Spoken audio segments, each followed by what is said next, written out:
Hello दोस्तों, स्वागत है आपका अपने यूट्यूब चैनल मैथ डोजो में। मैं सिद्धार्थ हूँ। आज की वीडियो में देखेंगे जो हमारी प्रश्नावली, जो चैप्टर हमारा 4 था, दो घात समीकरण के नाम से प्रश्नावली, इसकी जो 4.1 चल रही थी, उसका हमने एक सवाल के अंतर्गत 8 पॉइंट थे। 8 पॉइंट को एक एक कल क्लियर कर लिया था। आज की वीडियो में देखेंगे हम जो उसका बचा हुआ दूसरे सवाल से जितने भी, देखिए दूसरा सवाल, इसमें भी काफ़ी पॉइंट है, ये थोड़ा बड़ा सवाल है, तो इसमें हमने क्या किया है, इस 8 जितने भी पॉइंट हैं उनको एक साथ नहीं लिखा है। तो देखिए पहला पॉइंट जो इसका है उसमें कहता है कि एक आयताकार भूखंड का क्षेत्रफल, इसका मतलब कोई एक आयतकार का भूखंड है, एक खेत मान लेते हैं, जो खेत है, ठीक है, वो क्या है, आयत के रूप में। आयत में क्या होता है, उसकी लंबाई और चौड़ाई जो होती हैं वो क्या होती हैं, बराबर होती हैं। तो देखिए क्या होगा, ये इसका क्या है, एक भूखंड है, मान लेता हूँ ये खेत है, तो इसका जो क्षेत्रफल दिया है, क्षेत्रफल मतलब एरिया, इसकी एरिया जो दी है वो कितनी है, 528। एरिया का मतलब जो होता है वो कितना होता है, मीटर स्क्वायर होता है, ये दिया। फिर कहता है क्षेत्रफल की लंबाई जो है वो क्या दी है, मीटर में दी है, कोई बात नहीं। फिर कहता है कि चौड़ाई उसके 2 गुनी से एक अधिक है, ठीक है। फिर इसमें कहता है भूखंड की लंबाई और चौड़ाई याद कीजिए, लेकिन इसके ऊपर जो क्वेश्चन दिया है वो क्या कहता है, निम्न स्थितियों को द्विघात समीकरणों के रूप में निरूपित कीजिए। इसके कहने का मतलब ये है कि इसको केवल द्विघात समीकरण बना करके छोड़ दीजिए, वही उसका आंसर होगा। लेकिन जब क्वेश्चन को हम पढ़ते हैं तो उसमें ये भी कहा है कि नहीं, इसमें लंबाई चौड़ाई, इसका मतलब क्या है, उसको जो समीकरण को जो हमारा समीकरण दिया होगा उसको भी हमको क्या करना है, हल करना है। देखते हैं इसको कैसे लगाएंगे, बहुत ही आसान तरीके से समझेंगे। ये मेरा विश्वास है कि आपको मैं समझा करके ही रहूँगा, लेकिन आप थोड़ा यहाँ पर हम क्या करेंगे, आंसर नंबर पहला पॉइंट। अब देखिए इसमें क्या है, इसमें कहा है कि जो क्षेत्रफल दिया है इसको अभी हम नहीं रखेंगे। देखिए इसमें यहाँ से हम देखेंगे, यहाँ पर क्या कहता है कि क्षेत्रफल की लंबाई मीटरों में है, ठीक है। तो देखिए और चौड़ाई जो है उसकी क्या है, 2 गुनी से एक अधिक है। इसका मतलब चौड़ाई जो है वो क्या है, लंबाई के आधार पर है, तो हमको लंबाई ही नहीं पता है, तो हम क्या करेंगे, माना आयत की लंबाई, माना आयत की लंबाई हमने क्या माना, x मीटर, क्योंकि इसकी जो है लंबाई जो दी है वो किस में दी है, मीटर में दी है, तो हमने x मान लिया। फिर क्या कहा है कि चौड़ाई जो है वो क्या है, उसके 2 गुनी, किसके, लंबाई के। तो यहाँ पर लिखेंगे माना आयत की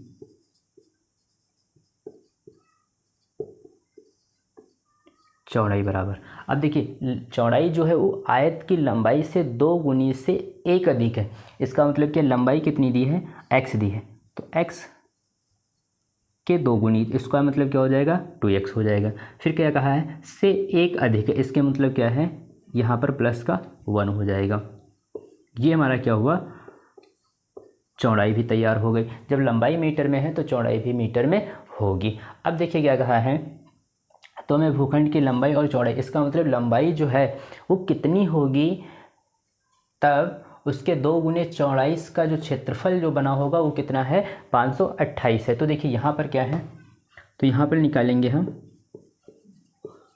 आयत का क्षेत्रफल। तो देखिए आयत का क्षेत्रफल दिया है, कितना दिया हुआ है, 528 मीटर स्क्वायर दिया हुआ है। लेकिन जो हमारी कंडीशन, इससे हम आयत को पता करते हैं कि आयत कितना होगा। तो देखिए आयत का क्षेत्रफल क्या होता है, लंबाई गुणे चौड़ाई। तो ये कितना हो जाएगा, लंबाई की गुणा किससे करेंगे हम, चौड़ाई से करेंगे, ये भी क्या होगा, मीटर। अब देखिए ये क्या हो जाएगा, क्षेत्रफल की बात कही है तो ये मीटर स्क्वायर हो जाएगा। अब देखिए क्या कहेंगे, प्रश्नानुसार, प्रश्न क्या कहता है कि जब क्षेत्रफल हमको दिया है, कितना दिया है, 528, तो क्षेत्रफल को एक बार हम लिख लेते हैं, जो हमने नया क्षेत्रफल प्राप्त किया है 528। अब क्या करेंगे, इसकी हम गुणा कर लेते हैं। तो देखिए इसकी गुणा करेंगे तो कितना हो जाएगा, 2x स्क्वायर प्लस x बराबर 528। अब क्या करेंगे, 528 को हम इधर ले लें तो कितना हो जाएगा, 2x स्क्वायर प्लस x को इधर लेंगे तो माइनस का 528 हो जाएगा, बराबर 0। देखिए जो पहले हमारा प्रश्न कह रहा था कि निम्न स्थितियों को द्विघात समीकरणों के रूप में निरूपित कीजिए, तो हमने इसको सॉल्व किया है। तो देखिए 2x स्क्वायर प्लस x -528 बराबर 0। इसका मतलब क्या हुआ, ये हमारा यहाँ तक क्या हुआ, इस क्वेश्चन के अनुसार हमने यहाँ पर दो घात समीकरण का जो है रूप दे दिया है। इसको सॉल्व करने पर देखिए दो घात समीकरण का जो रूप होता है वो क्या होता है, ax² plus bx plus c बराबर 0। तो देखिए जब इसका दो घात समीकरण का मानक समीकरण से हम जो हमने प्राप्त किया है इससे तुलना करें तो देखिए सेम है, तो इसका मतलब क्या है, ये दो घात समीकरण है। अब देखिए ये हमारा होगा, लेकिन जो हमारा क्वेश्चन दिया था इसमें कहा है भूखंड की लंबाई और चौड़ाई भी ज्ञात करनी है। तो देखिए ज्ञात करने के लिए हम क्या करेंगे, इसमें जो वेरिएबल आया है उसका मान निकालें। तो वेरिएबल देखिए हमने क्या माना था, x माना था, तो x का मान पता होगा तभी तो हम जान पाएंगे कितनी लंबाई होगी कितनी चौड़ाई होगी। अब क्या करते हैं, इस समीकरण से और इसको आगे हल करते हैं, तब जो इसने क्या कहा है लंबाई और चौड़ाई ज्ञात करने को कहा है, तो इसको ज्ञात करते हैं। इस समीकरण को हम यहाँ पर रिपीट कर लेते हैं, 2x² प्लस x -528 बराबर 0। अब देखिए क्या करें, ये वाला है जो इसको हम क्या करेंगे, इसको दो घात समीकरण, इसका जो आप लोगों ने 9th में बहुलक चैप्टर पढ़ा होगा, ठीक है, तो वहाँ पर जो है इसको हल करने का तरीका वहाँ पर बताया गया होगा, लेकिन इसको हम एक बार और फिर से देखते हैं। देखिए इस प्रकार की जब कंडीशन होगी तो देखिए जो वेरिएबल जो हमारा होता है, वेरिएबल मतलब जो चर स्क्वायर के रूप में होता है, उसके साथ में अगर कोई भी संख्या है तो उसकी गुणा हम क्या करते हैं, सी वाले मान से करते हैं। तो सी की जगह पर कितना लिखा है, 528 लिखा हुआ है, तो इसका मतलब 2 की गुणा किससे करेंगे, हम इससे करेंगे। तो 528 दूना जो होता है वो कितना होता है, 1056। तो देखिए 1056 हुआ। अब ये हमको पता चल गया, लेकिन हम लिखेंगे कितना, जितना लिखा था 528 लिखा था तो 528 ही लिखेंगे, लेकिन सवाल जो लगाएंगे वो कितना लगाएंगे, गुणा करने पर 1056 हुआ है तो 1056 पर हम लगाएंगे, लेकिन क्वेश्चन में हमारा जो है 528 ही चलता रहेगा। अब देखिए क्या करना है, इस प्रकार का जब सवाल दिया हो तो यहाँ पर सी जो है उसका सिंबल जो दिया है उसको हमको ध्यान में रखना है, और बी का जो है जो कांस्टेंट उसके गुणे में जो होता है गुणनफल होता है उस पर हमको ध्यान रखना है बस, और हमको कुछ नहीं याद रखना है। तो देखिए यहाँ पर सी का मान जो है वो काहे में है, माइनस में है, तो इसका मतलब क्या है, हमको माइनस से ही लगाना है। फिर देखते हैं बी का मान, बी का मान कितना दिया, कुछ नहीं दिया, तो क्या है एक्स के साथ में क्या होता है, हमेशा 1 होता है, जहाँ पर कुछ नहीं होता है वहाँ पर हमेशा 1 होता है, ये बात हमको याद होनी चाहिए। तो देखिए 1। अब क्या करें, ये 528 की गुणा किया था 2 से तो कितना होता है 1056। तो 1056 के 2 टुकड़े ऐसे करें, मतलब यहाँ पर देखिए एक बॉक्स ये बना लिया और एक बॉक्स ये बना लिया, तो दो संख्या इनको हम ऐसा तोड़ें कि जो है दो संख्याओं में टूट जाए। ये सिंबल का है माइनस, तो यहाँ पर क्या लगाएं भैया, माइनस लगाएं। अब इनको ऐसा तोड़ें कि यही दो बॉक्स की गुणा करें तो कितना आ जाए, 1056 आ जाए, और इन्हीं दोनों को घटाएं तो कितना आ जाए, 1 आ जाए। ये हमको याद रखना है। तो देखिए यहाँ पर कैसे लगाएंगे इसको क्या करेंगे, हम सबसे पहले क्या लगाएंगे, एलसीएम निकालेंगे। तो एलसीएम निकालेंगे, फिर हम क्या करेंगे, इस सवाल को हल करेंगे। तो देखिए अगर 33 से 32 को घटा दें तो कितना प्राप्त होगा, 1। अगर 33 और 32 की गुणा करते हैं तो हमारा प्राप्त होता है 1056। इसका मतलब फिर क्या करेंगे, जो बी वाला मान होता है वहाँ पर वो दो संख्याओं को जो तोड़ते हैं उसको हम कहाँ पर लिखते हैं, बी वाले स्थान पर लिखते हैं। तो देखिए कितना हो जाएगा, 2x² प्लस 1 की जगह पर हम कितना लिखेंगे, 33 माइनस 32, x 528 बराबर 0। देखिए 2x प्लस प्लस प्लस फिर x की गुणा कर दीजिए तो कितना हो जाएगा, 33x प्लस माइनस माइनस, इससे करेंगे तो कितना हो जाएगा, 32x 528 बराबर 0। अब देखिए 4 डिजिट हो गई। अब चारों डिजिट में हम क्या करेंगे, दो दो को पैर बना करके फिर कॉमन लेंगे। तो देखिए इसमें कॉमन क्या मिल रहा है, केवल x मिल रहा है, तो यहाँ पर कितना बचेगा, 2x प्लस 33 माइनस, इसमें देखिए कॉमन क्या है, 32 कॉमन ले लें।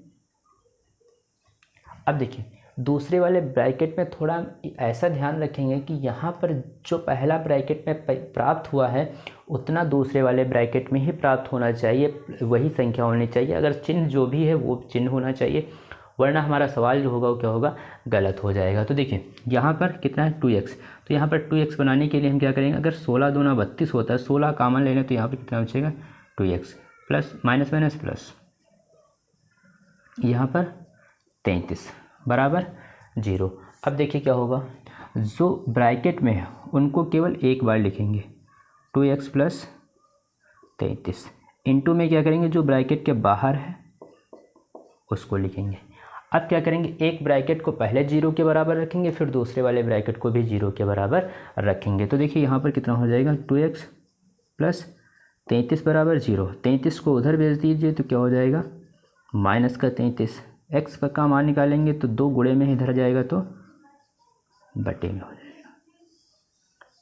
एक x का मान जो निकल के आया है वो कितना निकल के आया है, माइनस का 33 बटे 2 निकल के आया है। इसी प्रकार से दूसरा ब्रैकेट ये वाला है, इसको देख लेते हैं, x माइनस 16 बराबर 0। 16 को उधर ले जाएंगे तो कितना हो जाएगा,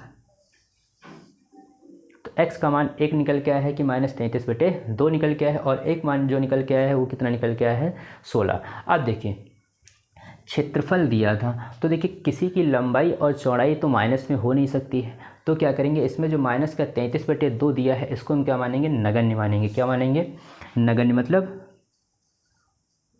शून्य।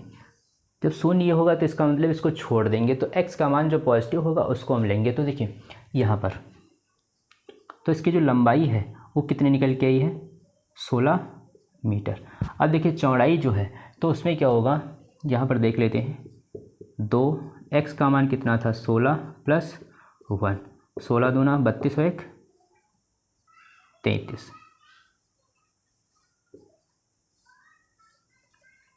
तो देखिए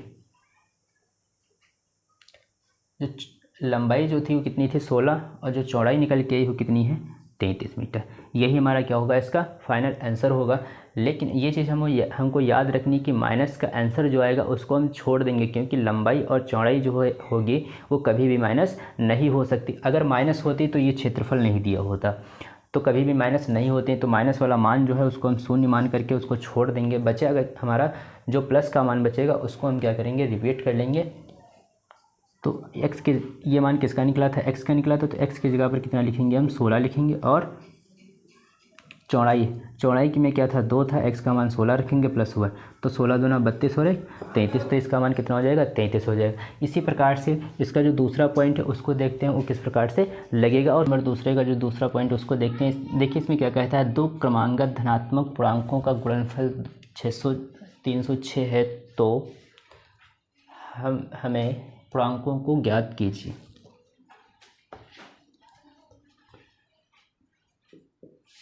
तो पूर्णांकों को ज्ञात कीजिए। तो देखिए इसमें क्या है, पूर्णांक कहता है, तो देखिए पूर्णांक जो होता है वो होता है चर।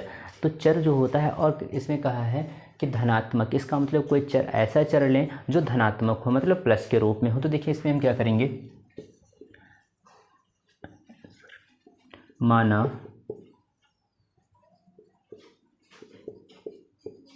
क्रमांगत धनात्मक पूर्णांक, वो हमारा क्या है x है। एक धनात्मक पूर्णांक का मतलब क्या होगा, चर होगा, और चर जो होगा ठीक है वो कैसा होगा, हमेशा प्लस में होगा, तो हमने ये मान लिया।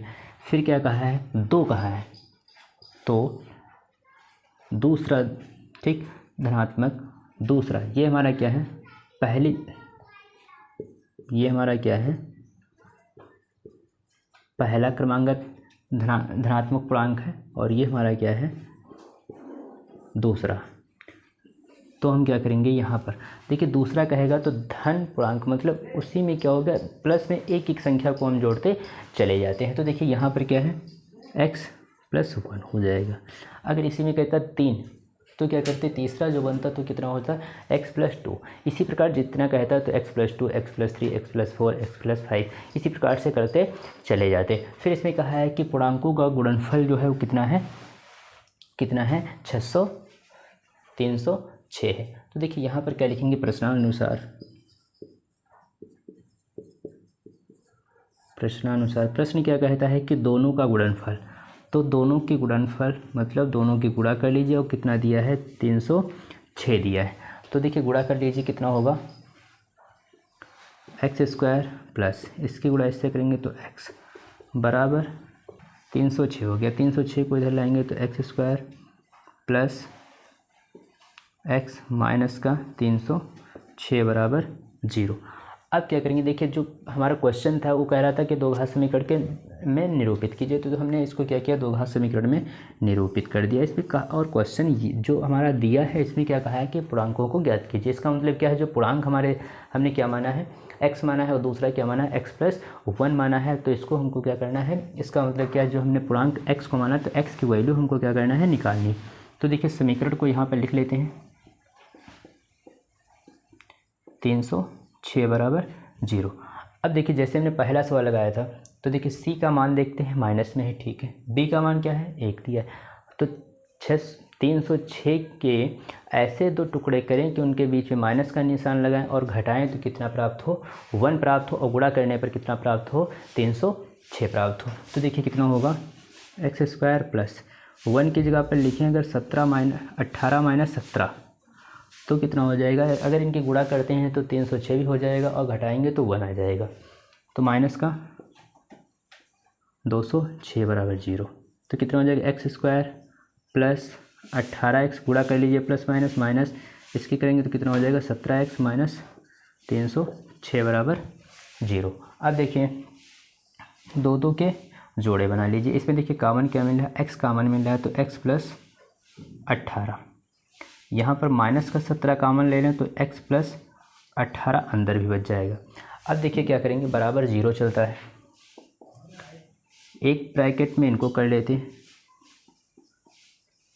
और एक ब्रैकेट में जो ब्रैकेट के बाहर लिखा है उसको कर लेते हैं। एक ब्रैकेट को इसके बार 0 के बराबर रखते हैं, x प्लस 18 बराबर 0, उसको उधर ले जाएंगे तो कितना हो जाएगा, माइनस का 18 हो जाएगा। इसी प्रकार से इसको करें तो x माइनस 17 बराबर 0, 17 को उधर ले जाएंगे तो x बराबर कितना हो जाएगा, 17। अब देखिए कोई धनात्मक का है तो धनात्मक ही संख्या होगी, ऋणात्मक तो हो नहीं सकती। तो एक x का मान कितना निकल के आया है, माइनस का 18। तो इसका मतलब क्या है, ये मान हमारा नगण्य है, इसको हम क्या करेंगे, 0 मानेंगे, इसको छोड़ देंगे। प्लस का मान कितना निकल के आया है, x बराबर 17। तो देखिए पहला पूर्णांक जो हमारा होगा वो कौन सा होगा, 17 होगा। दूसरा क्या होगा, 17 प्लस 1 मतलब 18। तो देखिए अगर दो घात समीकरण के रूप में कहता है तो देखिए यहाँ तक हमारा आंसर हो जाएगा।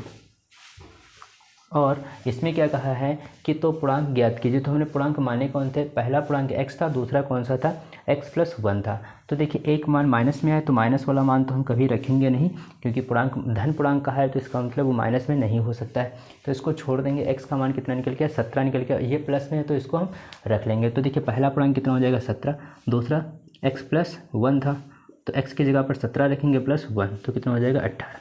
यही हमारे दो क्या हो जाएंगे, आंसर हो जाएंगे। इसी प्रकार से इसका जो तीसरा पॉइंट है उसको देखते हैं किस प्रकार से लगेगा। दूसरे क्वेश्चन का तीसरा पॉइंट दिया है, इसमें क्या कहा है, रोहन की माँ उससे 26 वर्ष बड़ी है, उनकी आयु वर्षों में है, तो उनका गुणनफल अब से 3 वर्ष पश्चात 360 वर्ष हो जाएगी। हमें रोहन की वर्तमान आयु याद करनी है। तो इसका मतलब क्या है, रोहन जो है, रोहन की माँ जो है वो क्या है, रोहन से 26 वर्ष बड़ी है। तो इसका मतलब जब से 26 वर्ष बड़ी हुई होगी तब रोहन की कुछ आयु तो हुई होगी। तो हम यहाँ पर देखिए क्या मानेंगे, कैसे लगाएंगे इसको, आंसर नंबर डाल करके लिखेंगे, माना रोहन की वर्तमान आयु, रोहन की वर्तमान आयु हमने x मान लिया, x वर्षों में है तो x वर्ष हो जाएगा। अब देखिए फिर उसकी माँ 26 वर्ष बड़ी है, मतलब जो हमारे रोहन थे, रोहन की वर्तमान आयु से उनकी माँ 26 वर्ष बड़ी थी। तो यहाँ पर हम लिखेंगे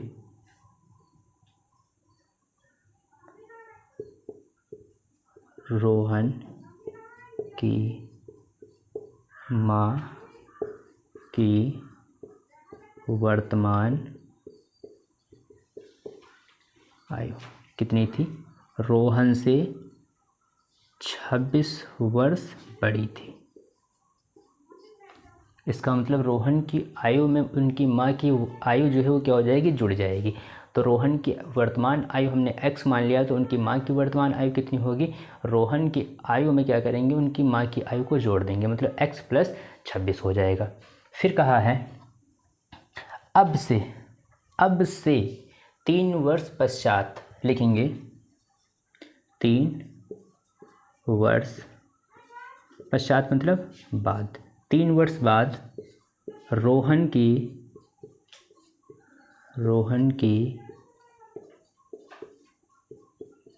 वर्तमान आयु। 3 वर्ष बाद, इसका मतलब 3 वर्ष बाद। आज रोहन, जैसे कि आज 2023 में रोहन x वर्ष का था, तो 3 साल बाद मतलब 26 में कितना हो जाएगा? तो कितना हो जाएगा? 3 साल का हो जाएगा। तो हम क्या करेंगे, जब हमको x नहीं पता है तो वेरिएबल और अचर संख्या हम एक साथ नहीं जोड़ सकते हैं। चर और अचर दोनों संख्या हम एक साथ नहीं जोड़ सकते हैं। तो हम क्या करेंगे, इसको यहाँ पर कितना लिखेंगे? x + 3 वर्ष। ये आप लोग समझ गए होंगे। फिर तब उसकी आयु, उसकी माँ की आयु भी तो कुछ बड़ी होगी। तो हम यहाँ पर क्या लिखेंगे? रोहन की माँ की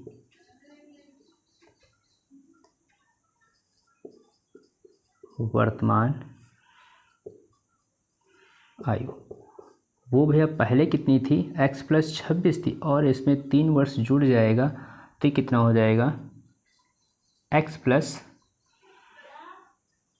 29। ये जो हमारी कंडीशन दी थी ये आप लोग समझ गए होंगे हमने कैसे इसको फिल किया है। अब देखिए क्या कहता है कि कहा है कि उनका गुणनफल जो है वो कितना है? 360 है। किसका गुणनफल? उनकी पहली वाली वर्तमान आयु से, किसकी? जो रोहन की आयु थी, मतलब पहले जितनी थी उसके बाद जब 3 वर्ष के बाद कहा गया, तो 3 वर्ष के बाद उनकी आयु, रोहन की आयु और उनकी माँ की आयु का गुणनफल जो है वो दो मिला करके कितना हो गया? 360 वर्ष हो गया। तो देखिए क्या लिखेंगे यहाँ पर,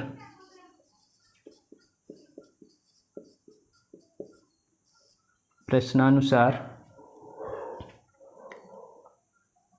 तो यहाँ पर कितना हो जाएगा? x + रोहन की आयु कितनी है? x + 3 थी, गुणे गुणनफल कहा है तो गुणा करके लिखेंगे, और उनकी माँ की आयु कितनी थी? x + 29 थी। गुणनफल कितना हो गया? 360 हो गया। अब देखिए क्या करते हैं, इसकी गुणा इससे करेंगे तो x² हो जाएगा। फिर इस x की करेंगे उससे 29 प्लस इसकी करेंगे तो 3x। 29 दिया, देखिए 3 9 27 का 7 हंसी लगा 2, 3 दूना 6 और 2 8 बराबर 360। 360 को हम इधर ले आते हैं तो देखिए 29 और 2 कितना हो जाएगा? 32 x। ये इधर आएगा तो कितना हो जाएगा? 87 माइनस 260। 360 से 87 जाएगा तो कितना बचेगा? x² प्लस 32x माइनस का 273।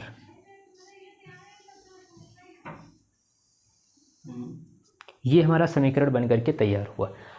अब क्या है, इस वाले समीकरण से अब हम क्या करेंगे, जो वेरिएबल हमारा दिया है वो कौन सा दिया है? x दिया है। तो यहाँ से x का मान, इस ये हमारा कौन सा पॉइंट पढ़ रहे हैं? तीसरा पॉइंट पढ़ रहे हैं। इससे पहले 2 पॉइंटों में हमने मान निकाला है, उसको कैसे निकाला है देखिए, इसको हम बता दे रहे हैं। देखिए c का मान क्या है? माइनस में दिया है, ठीक है। b का मान कितना दिया है? 32 और c का मान कितना है? 273, वो भी काहे का है? माइनस का। अब 273 के 2 ऐसे टुकड़े करो कि उनको घटाया जाए तो कितना हो जाए? 32 हो जाए, और गुणा किया जाए तो कितना हो जाए?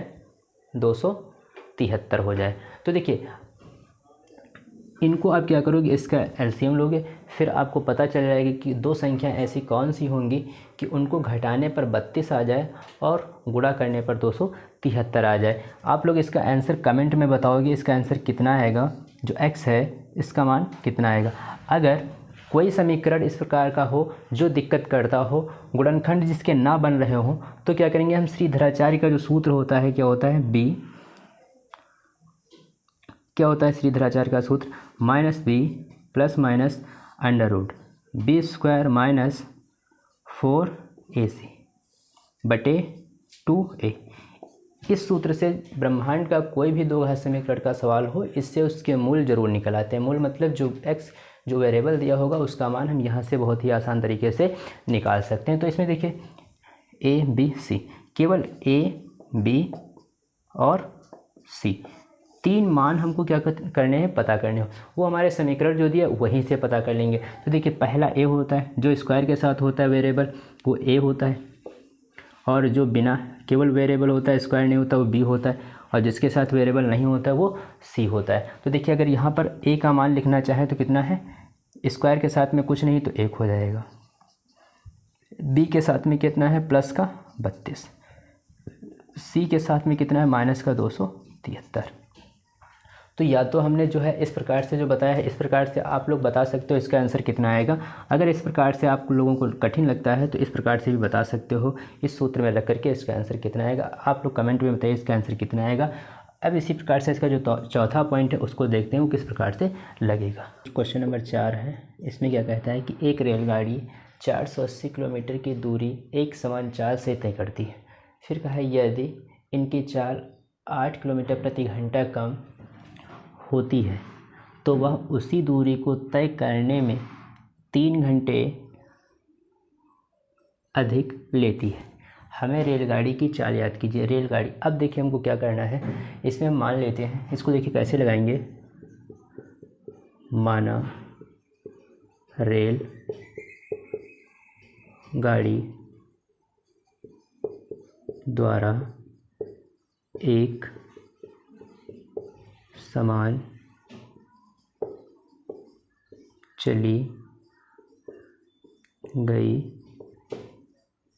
चाल। उसने चाल जो तय की है वो कितनी तय की है, 480 किलोमीटर तय किया है, लेकिन किस चाल से गया है नहीं पता है, तो उसकी चाल मान लेते हैं u, किलोमीटर प्रति घंटा मान लेते हैं। फिर उसने जो तय की है द्वारा तय की गई दूरी, जो कुल दूरी थी उसने कितनी तय की है, 480। तो हम यहाँ पर लिखेंगे 480 किलोमीटर। अब देखिए यहाँ से देखिए हमको दूरी पता है और चाल पता है, तो हम क्या समय निकाल सकते हैं। तो समय जो है निकालेंगे, तो समय बराबर क्या होता है, दूरी बटे चाल होता है। दूरी कितनी है, 480 बटे चाल कितनी है, u। इसको हम मान लेते हैं समीकरण नंबर 1। अब आगे देखिए क्या कहता है कि यदि इनकी चाल जो है पहले कितनी थी, u थी, कम हो जाती है, तो हम क्या करेंगे, यहाँ पर लिखेंगे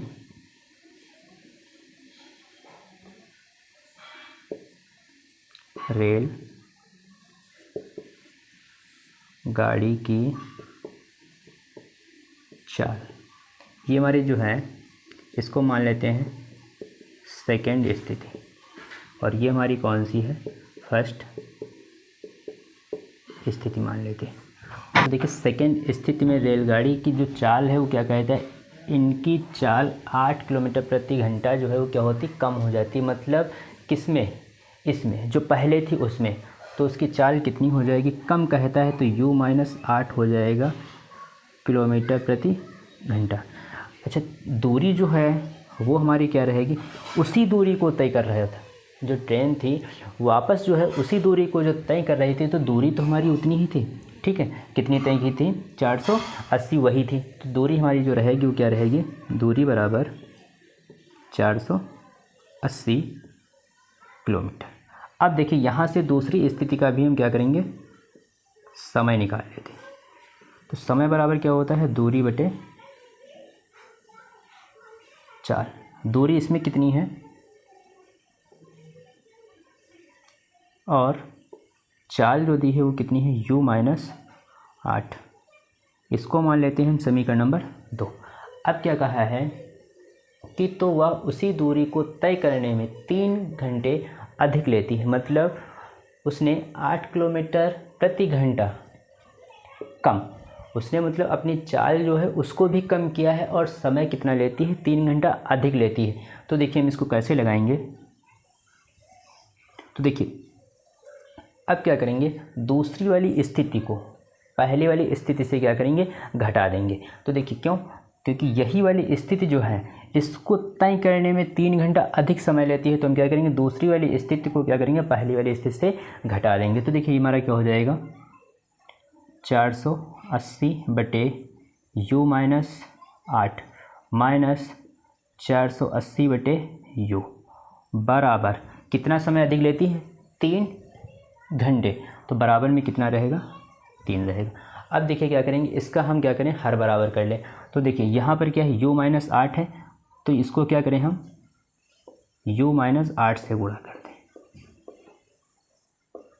ठीक, जितने से नीचे करते उतने से ऊपर करते। यहाँ पर क्या है, u माइनस 8 है, और यहाँ पर क्या है, u था, तो इसको किससे कर दें हम, u से। हर बराबर हो गए, जितने से नीचे करेंगे यहाँ पर उतने से ऊपर करेंगे। तो देखिए यहाँ पर क्या हो जाएगा, इसकी इससे गुणा करेंगे तो कितना हो जाएगा, 480 u हो जाएगा, माइनस 480 की u से गुणा करेंगे तो कितना हो जाएगा, 480 u प्लस माइनस माइनस। अब देखिए 480 की गुणा करेंगे हम किससे, 8 से, तो देखिए कितना होगा, 8 की 0 से करेंगे तो 0, ये होगा 3840 बटे कितना हो जाएगा, u माइनस 8। बटे में क्या है, जब हर बराबर होता है तो उसको हम एक बार लिखते हैं। बराबर में कितना है, 3 है। अब देखिए क्या करेंगे, ये 480 u plus minus minus 480 u minus minus plus 3840 बटे, अब क्या करेंगे, नीचे क्या करेंगे, गुणा कर लें। तो देखिए इससे गुणा करेंगे तो कितना हो जाएगा, u स्क्वायर माइनस u की 8 से करेंगे तो कितना हो जाएगा, 8u बराबर 3। देखिए ये 480 u प्लस का है, ये 480 u माइनस का, तो ये कट जाएगा। क्रॉस मल्टीप्लाई कर लेते हैं साथ ही में। तो देखिए इसकी इससे गुणा करेंगे तो कितना हो जाएगा, 3u स्क्वायर माइनस 8 की 3 से करेंगे तो कितना हो जाएगा, 8 त्रिक 24u बराबर। देखिए जब ये कट गया था तो इसका मान 0 हो जाएगा, तो यहाँ पर कितना बचा है, खाली 4। 3840 की गुणा 1 से करेंगे तो कितना रहेगा, 3840 ही रहेगा। अब 3840 इधर था प्लस में, इधर आएगा माइनस में हो जाएगा, तो कितना हो जाएगा, 3u माइनस 24u माइनस 3840 बराबर 0।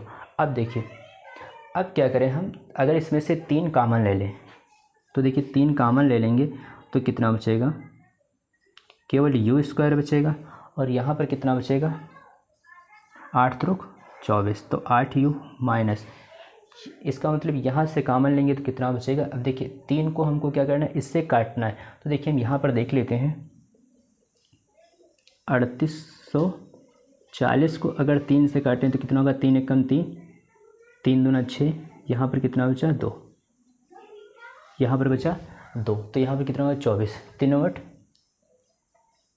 24, तो कितना हुआ, 1280 बराबर 0। अब क्या करेंगे हम, 3 इधर गुणे में, इधर जाएगा बटे में हो जाएगा, तो 0 बटे संख्या, मतलब 0 बटे अगर कोई संख्या है तो उसका मान क्या हो जाएगा, 0 हो जाएगा। तो कितना हो जाएगा, ये u square minus 8u minus 1280 बराबर 0। अब देखिए ये जो हमारा you square minus 8u minus 1280 बराबर 0, ये हमारा क्या हो, एक दो घात समीकरण के रूप में ये समीकरण बन गया। दो घात समीकरण क्या होता है, ax square plus bx plus c बराबर 0। देखिए इसकी तुलना इससे करें तो देखिए हमारा समीकरण बन करके तैयार हो गया। और क्वेश्चन देखिए आगे क्या कहता था, हमें रेलगाड़ी की चाल ज्ञात कीजिए। रेलगाड़ी की चाल, देखिए चाल हमने क्या माना था, u माना था। तो देखिए यहाँ पर वेरिएबल जो है वो क्या है, u। इसका मतलब u का मान निकाल लें तो हमारा संख्या जो है पता चल जाएगी कितनी चाल से ट्रेन चली हुई होगी। तो देखिए अब क्या करेंगे, हम इसको हल करते हैं। तो देखिए यहाँ पर माइनस का c है कितना, 1280।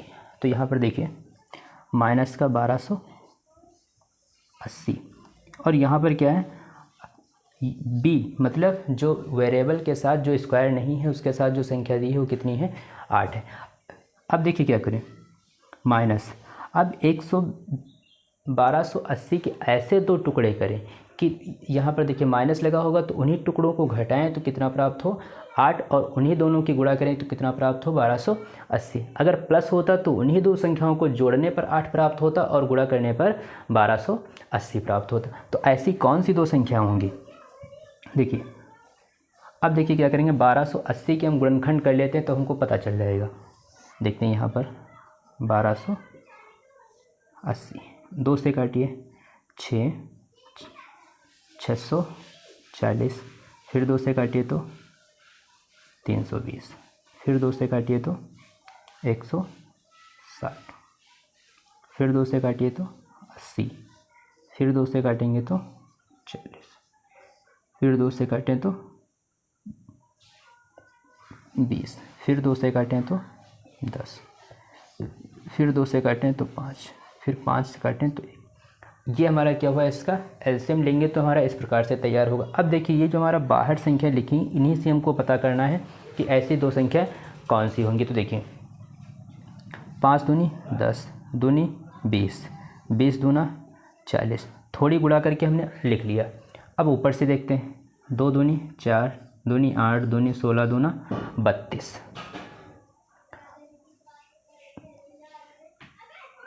अगर 40 से 32 को घटाया जाए तो 8 होगा, मतलब हमको 8 ही लाना था। अब देखिए अगर इसकी गुणा करें तो 2 की 0 से करेंगे तो 2, ठीक, और देखिए इसकी गुणा करें तो कितना होगा, हमारा 1280 आएगा। तो इसका मतलब क्या है, 8 की जगह पर हम क्या लिख सकते हैं, 40 माइनस 32। आप लोग इसका कमेंट में आंसर बताइए। अब हमको ये भी पता चल गया है कि 8 की जगह पर हमको क्या लिखना है, 40 माइनस 32। तो 8 बचेगा और हम क्या करेंगे, उनकी फिर क्या करेंगे, u से गुणा कर लेंगे, 4 डिजिट बन जाएगी और 4 डिजिट में से 2 के हम पैर बना करके उसका मान निकाल लेंगे। अगर कोई मान माइनस में आता है तो माइनस में देखिए कोई भी चाल चली जाएगी तो माइनस में तो हो नहीं सकती, माइनस वाला जो होगा उसको छोड़ देंगे और प्लस वाला जो होगा उसको हम क्या करेंगे, लेंगे। जो प्लस वाला होगा उसको हम क्या करेंगे, पहले वाली चाल में रखेंगे। तो u का मान जो आएगा पॉजिटिव, मतलब प्लस में जो आएगा वो हमारा क्या होगा, ये हो जाएगा u चाल। फिर जब उसने 8 किलोमीटर कम चला था तो क्या थी वो चाल, u माइनस 8। तो जो चाल आएगी उसमें क्या करेंगे, हम 8 को घटा देंगे तो ये भी चाल पता चल जाएगी दोनों। आप लोग कमेंट में बताइए इसका आंसर कितना होगा। आज की वीडियो में इतना ही, फिर मिलते हैं अगली वीडियो में, देखते हैं अगली एक्सरसाइज। ये एक्सरसाइज इस वीडियो के माध्यम से पूरी हुई। धन्यवाद।